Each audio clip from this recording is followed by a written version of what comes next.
जय महाकाली मित्रों, आप सभी का स्वागत है आपके अपने एफएम भक्ति ज्ञान चैनल में। मित्रों, आज मैं आपको भगवान शंकर की जटा से उत्पन्न काली अवतरण कथा सुनाऊंगी। महाशिव पुराण के रुद्र संहिता में ब्रह्मा जी कहते हैं कि हे नारद, पूर्व काल में समस्त महात्मा मुनि प्रयाग में यज्ञ हेतु उपस्थित हुए थे। उस यज्ञ में सनकादिक सिद्धगण, देवऋषि, प्रजापति तथा भगवान शंकर भी पधारे। उसी समय प्रजापतियों के पति प्रभु दक्ष, जो भगवान शंकर के ससुर भी हैं, पधारे। वे सबके सम्माननीय थे क्योंकि उस समय वे पूरे ब्रह्मांड के अधिपति बनाए गए थे। उनके आते ही समस्त देव ऋषियों ने नतमस्तक हो स्तुति और प्रणाम के द्वारा दोनों हाथ जोड़कर उत्तम तेजस्वी दक्ष का आदर सत्कार किया, परंतु भगवान शंकर ने उनके सामने मस्तक नहीं झुकाया। इस पर दक्ष प्रजापति अति क्रोधित होकर उच्च स्वर में बोल उठे, देवता, असुर, श्रेष्ठ ब्राह्मण, ऋषि सभी मेरे चरणों पर सिर झुकाते हैं, परंतु यह जो प्रेतों और पिशाचों से घिरा हुआ महामनस्वी बनकर बैठा है, वह दुष्ट मुझे उठकर क्यों नहीं प्रणाम करता है। शमशान में निवास करने वाला यह निर्लज्ज हो गया है, यह भूतों और पिशाचों के बीच में मतवाला हो गया है, अतः इसे यज्ञ से बहिष्कृत कर दिया जाए। श्री दक्ष ने भगवान शंकर से अपमान का बदला लेने के ख्याल से कुछ ही दिनों के बाद एक बहुत बड़े यज्ञ का आयोजन करवाया। उस यज्ञ में सभी देवी देवताओं को आमंत्रित किया गया, किंतु भगवान शंकर को नहीं बुलाया गया। जब यज्ञ स्थल की ओर राजा दक्ष के यहाँ सभी देवता और ऋषिगण जा रहे थे, तब दक्ष कन्या देवी सती गंधमादन पर्वत पर धारा ग्रह में सखियों के साथ भांति भांति की क्रीड़ाएं कर रही थीं। संयोग बस उस समय रोहिणी के साथ दक्ष यज्ञ में जाते हुए चंद्रमा को देखा। देखकर वे अपनी हितकारिणी श्रेष्ठ सखी विजया से बोली, हे विजय, जल्दी जाकर पूछ तो, आज ये चंद्रदेव रोहिणी के साथ कहाँ जा रहे हैं। सती के इस प्रकार आज्ञा देने से विजया तुरंत उनके पास गई और शिष्टाचार से पूछा, चंद्रदेव, आप कहाँ जा रहे हैं। विजया का यह प्रश्न सुनकर चंद्रदेव ने अपनी यात्रा का उद्देश्य आदरपूर्वक बताया। दक्ष के यहाँ होने वाले यज्ञोत्सव आदि का सारा वृत्तांत सुनाया। सारी बातें सुनकर विजया बड़ी उतावली होने के साथ ही देवी के पास पहुंच गई और चंद्रमा ने जो खुद कहा था वह सब उनसे कह सुनाया।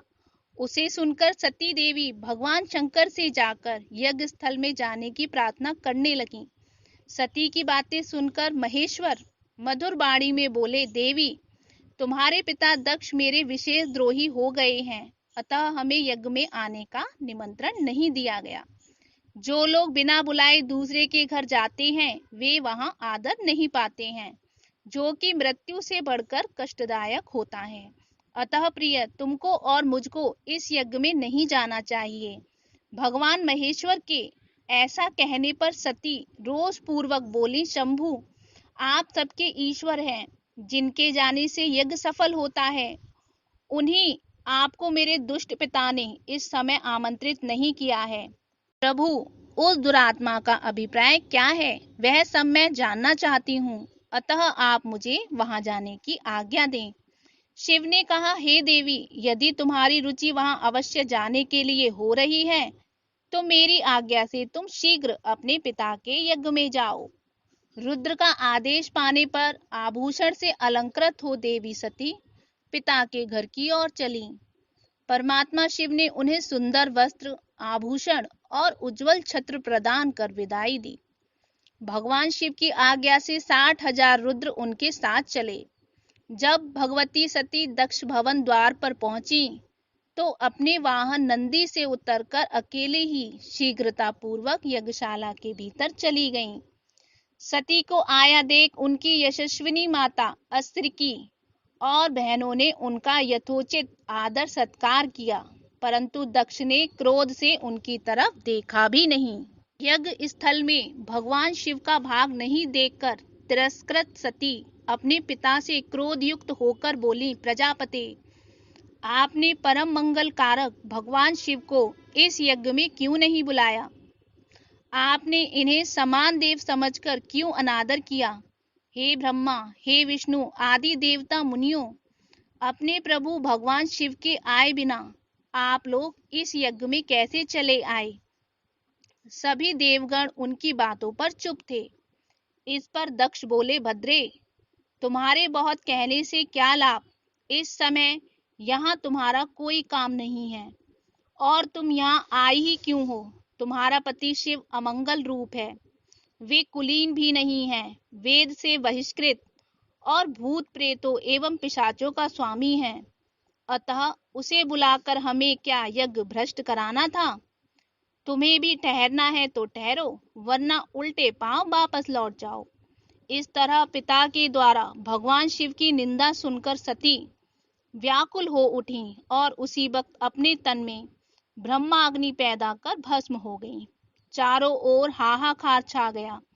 सभी रुद्रगण यज्ञ स्थल को नष्ट करने लगे, किंतु देवताओं की ताकत के सामने रुद्रगण टिक ना सके और जान बचाकर कुछ रुद्रगण भगवान शंकर के पास भागकर पहुंच गए। गणों ने आकर महेश्वर से कहा, हे महादेव, दक्ष बड़ा दुरात्मा और घमंडी है। उसने देवी सती का वहां पर अपमान किया। फलस्वरूप योगाग्नि द्वारा जलकर माता भस्म हो गईं। यह देख 10,000 से अधिक शिवगण लज्जावश शस्त्रों द्वारा अपने ही अंगों को काट काट कर वहां मर गए। शेष हम लोग दक्ष का यज्ञ विध्वंस कर डालते, किंतु भृगु के मंत्र बल का सामना ना कर सके। रुद्रगणों के मुख से सारी बातें सुनकर सर्वेश्वर रुद्र ने उस समय बड़ा भारी क्रोध प्रकट किया। संहारकारी शिव ने अपने सिर से एक जटा उखाड़ी और उसे रोष पूर्वक पर्वत के ऊपर दे पटका। भगवान शंकर के पटकने से उस जटा के 2 टुकड़े हो गए और महाप्रलय के समान भयंकर शब्द प्रकट हुआ।